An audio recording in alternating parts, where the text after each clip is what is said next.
Nicolas Sarkozy et Bernard Laporte recevaient mardi une délégation nordiste composée de Jean-Pierre Papin, Gervais Martel et du maire de Lens, Guy Delcourt, pour évoquer les suites à donner à l'affaire de la banderole déployée par les supporters du Paris Saint-Germain lors de la finale de la Coupe de la Ligue.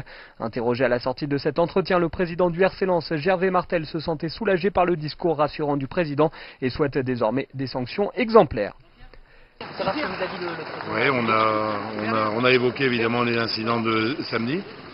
Le président de la République nous a confirmé le fait qu'il suivait de manière extrêmement active ce dossier, de manière extrêmement pointue, et qu'il y aura des sanctions importantes qui vont être prises. Les personnes vont être recherchées. Et ça vous a permis aussi d'évoquer avec moi-même et les gens qui étaient présents aussi en tant que président de l'Union des clubs professionnels de football, un petit peu ce qu'on attendait nous en tant que président de club, parce que souvent on porte la faute sur les présidents. Nous, on attend qu'il y ait véritablement une action forte par rapport à ce genre de débordement. On attend que la loi soit changée, que la loi soit accentuée par rapport aux fauteurs de troubles, de manière qu'on puisse retrouver de la sérénité, de la convivialité et les véritables valeurs du sport de haut niveau. Donc c'est le message que nous avons passé au président de la République, qui est parfaitement en phase avec ce message. Écoutez, moi je ne suis pas là pour parler de sanctions. Je vais vous dire d'abord que j'ai beaucoup d'amis qui habitent Paris, qui sont supporters de Lens, supporters de PSG, donc je ne fais pas un amalgame, moi, avec ce qui s'est passé en voulant opposer, je dirais, l'ensemble des supporters du PSG, de Lens ou la région parisienne et la région Nord-Pas-de-Calais. Non, non. Il y a eu un certain nombre de personnes qui ont un comportement odieux et inadmissible. J'espère que ces personnes-là vont être sanctionnées par rapport à l'image que je me fais et à un certain nombre de valeurs que je me fais de cette région, Nord-Pas-de-Calais, qui est une région formidable.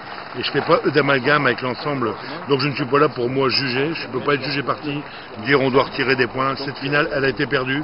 Après, on peut discuter 3 jours, 4 jours si on veut, sur le fait que Lens n'a pas de la finale, elle a été perdue. Moi, ce qui m'intéresse, c'est pour ça que je suis venu ici, c'est justement pour qu'on trouve des solutions, pour qu'on puisse revenir avec les enfants, calmement, avec la jeunesse qui fera le football de demain, revenir dans nos stades avec beaucoup de sérénité et avoir un certain nombre de valeurs et beaucoup de dignité, comme le public de Lens l'a eu en repartant du stade samedi, malgré la défaite. Il est rentré chez lui avec beaucoup de dignité. Moi, j'aurais bien que dans tous les stades français, ça se passe comme ça. Les gens seront sanctionnés comme ils doivent l'être, fortement.